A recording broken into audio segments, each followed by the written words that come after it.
Generadores de dolor. El símbolo más sagrado en Oklahoma City, Oklahoma, es un árbol. Un olmo americano, de abundante follaje, que da mucha sombra, de unos 90 años. Los turistas viajan muchos kilómetros para verlo. Las personas se fotografían junto a él y los ecologistas lo protegen. Lo encontramos como motivo de carteles y membretes. Sin embargo, hay otros árboles que crecen más altos, más tupidos y aún más verdes, pero a ninguno se le quiere de la misma manera. La ciudad atesora este árbol no por su apariencia, sino por su resistencia. Permaneció incólume ante el atentado con explosivos en Oklahoma City. Timothy McVeigh estacionó su mortal camión a solo unos metros del árbol. Su maldad mató a 168 personas, hirió a 850. Destruyó el edificio federal Alfred P. Murrah y enterró al árbol entre los escombros. Nadie esperaba que sobreviviera. Nadie, de hecho, pensó en un árbol lleno de polvo y con ramas desnudas.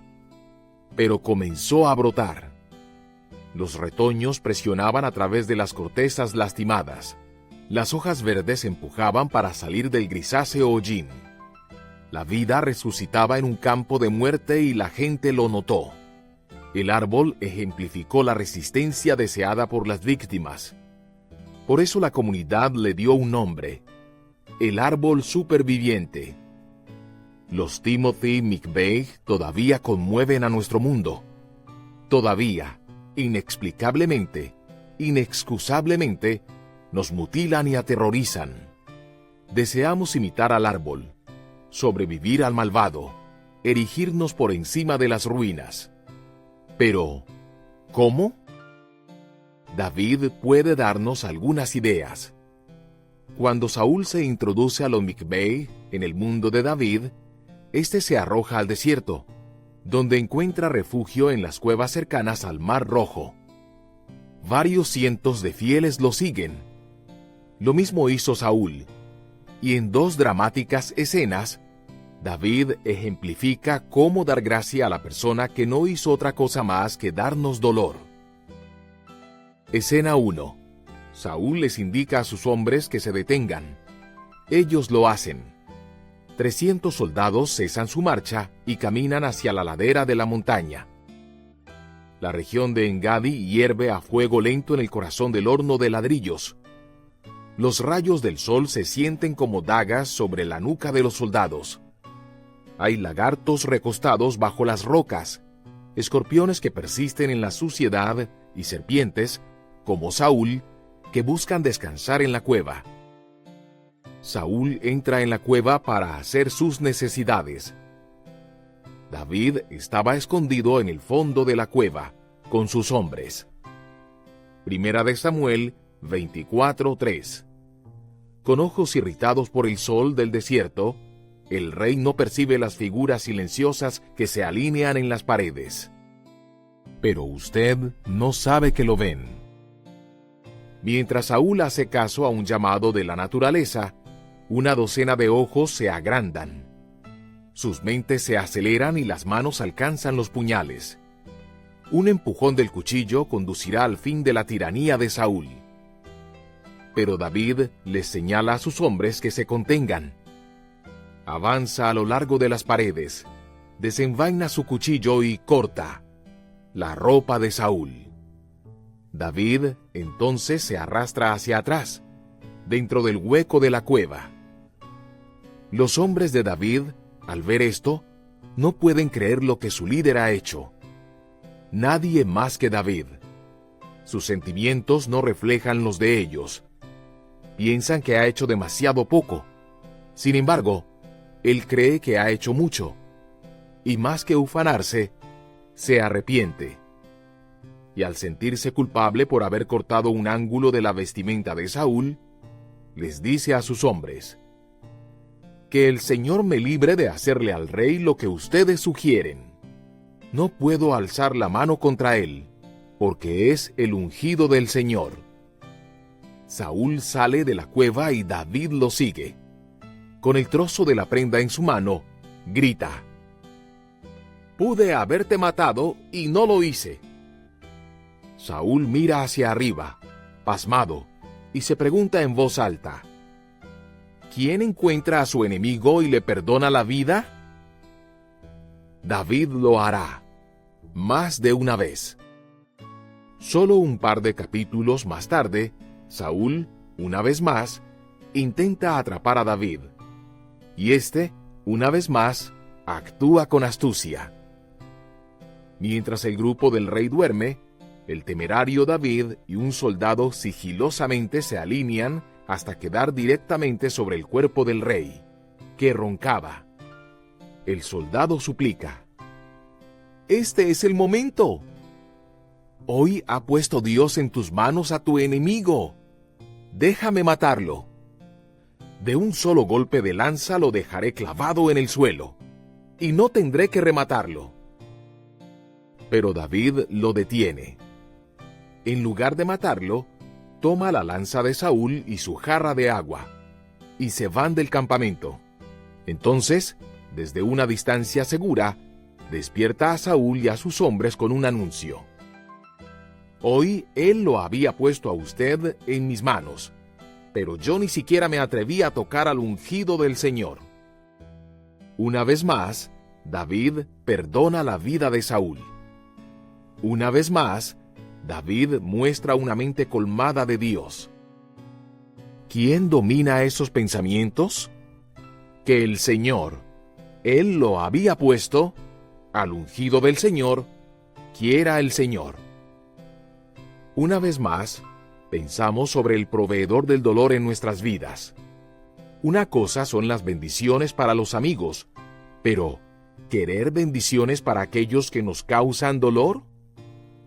¿Usted podría imitar a David si estuviera con el Darth Vader de sus días? Quizá podría. Algunas personas parecen bendecidas con misericordia.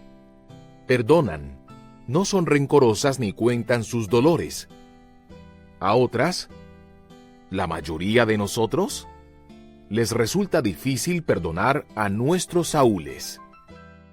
Perdonamos al que nos ofende una vez, imagínese. Desestimamos al que toma el lugar en el estacionamiento, a los que rompen las citas e incluso al ladrón de billeteras. Podemos dejar pasar el delito menor, pero ¿el delito grave? ¿El ofensor recurrente?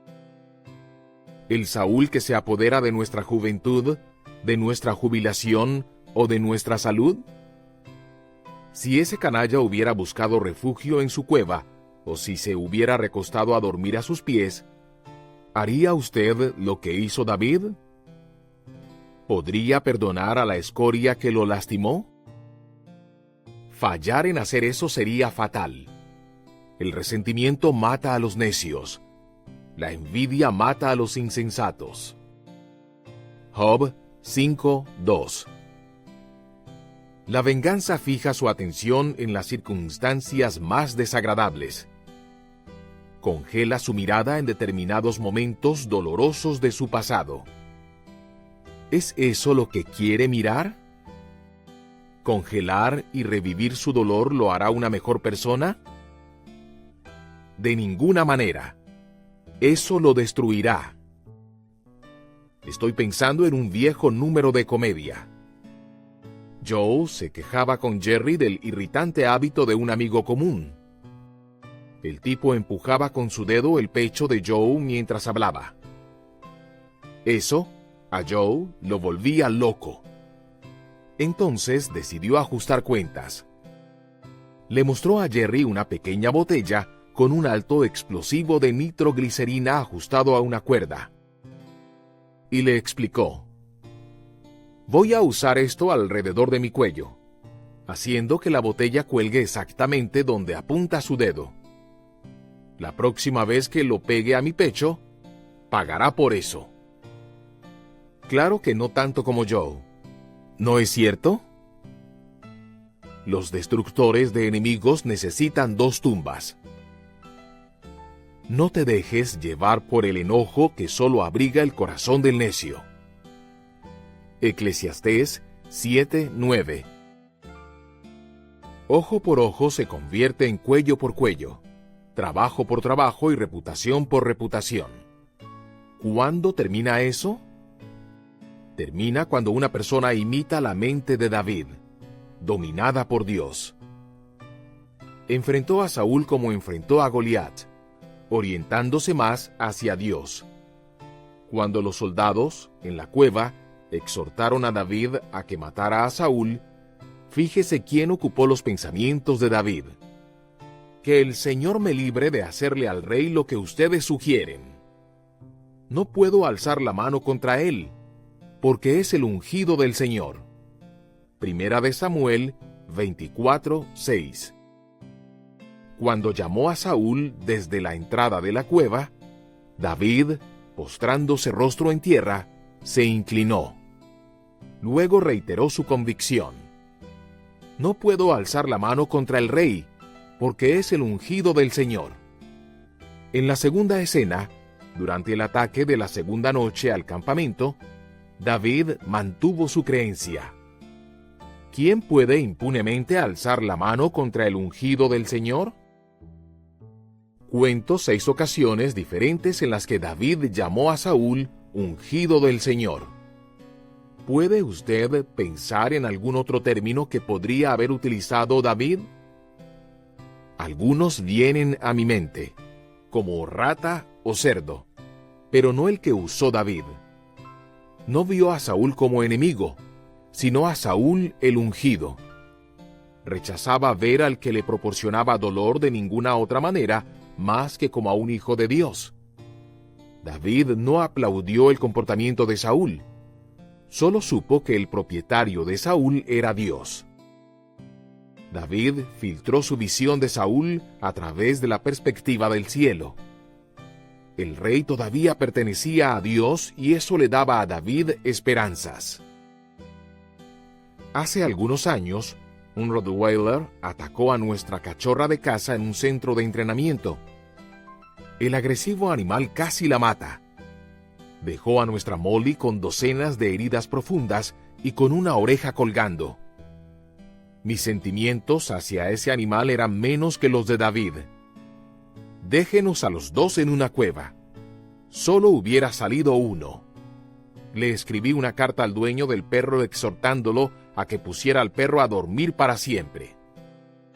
Pero cuando le mostré la carta a la dueña del centro de entrenamiento, me rogó que lo reconsiderara. Lo que el perro hizo fue horrible, pero lo estoy entrenando.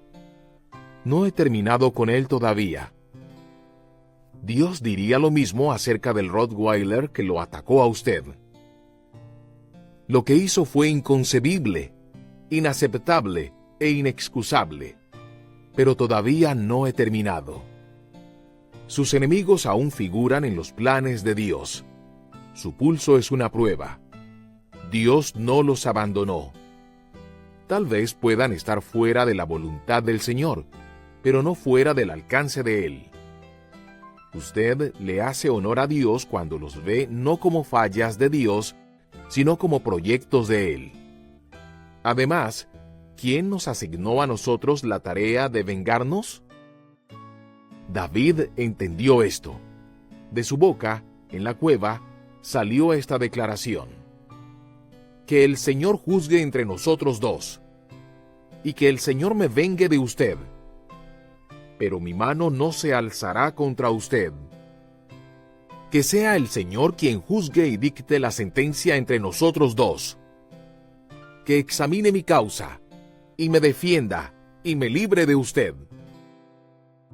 Dios ocupa la única silla en la Suprema Corte del cielo. Él usa la toga y rechaza compartir el martillo.